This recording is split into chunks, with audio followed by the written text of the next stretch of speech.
அனைவருக்கும் வணக்கம். நம்ம நாட்டோட பேரு நிம்மதி, சந்தோஷம். அதை கெடுக்க பயங்கரவாதிகள் கடல் வழியா நாட்டுக்குள்ளே புகுந்து கோர சம்பவங்கள் செய்வாங்க.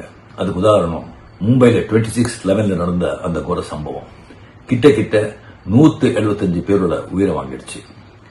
கடலோர பகுதியில் வாழும் மக்கள் விழிப்புணர்வோடு இருந்து சந்தேகத்துக்குரிய மக்கள் யாரை நடமாடினா கிட்ட இருக்கிற போலீஸ் ஸ்டேஷனுக்கு இன்ஃபார்ம் பண்ணணும் அப்படிங்கிற ஒரு விழிப்புணர்ச்சி ஏற்படுத்த 100 CISF வீரர்கள் கிட்ட 7000 கிலோமீட்டர் வெஸ்ட் பெங்கால் இருந்து கன்னியாகுமரி வரைக்கும் சைக்கிள்ல ரேலி போவாங்க. அவங்க ஏரியா வரும்போது அவங்களை வரவேற்று முடிஞ்சா அவங்க கூட கொஞ்சம் தூரம் போய் அவங்களை உற்சாகப்படுத்துங்க. நன்றி. வாழ்க தமிழ் மக்கள், வாழ்க தமிழ்நாடு. ஜெய்ஹிந்த். அனைவருக்கும் வணக்கம்.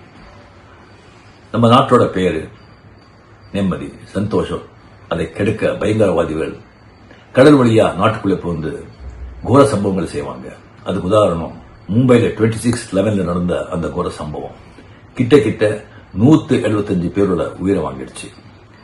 கடலோர பகுதியில் வாழும் மக்கள் விழிப்புணர்வோடு இருந்து சந்தேகத்துக்குரிய மக்கள் யாரை நடமாடினா கிட்ட இருக்கிற போலீஸ் ஸ்டேஷனுக்கு இன்ஃபார்ம் பண்ணணும் அப்படிங்கிற ஒரு விழிப்புணர்ச்சி ஏற்படுத்த 100 CISF வீரர்கள் கிட்ட 7000 கிலோமீட்டர் வெஸ்ட் பெங்கால் இருந்து கன்னியாகுமரி வரைக்கும் சைக்கிள்ல ரேலி போவாங்க. அவங்க ஏரியா வரும்போது அவங்களை வரவேற்று முடிஞ்சா அவங்க கூட கொஞ்சம் தூரம் போய் அவங்களை உற்சாகப்படுத்துங்க. நன்றி. வாழ்க தமிழ் மக்கள், வாழ்க தமிழ்நாடு. ஜெய்ஹிந்த்.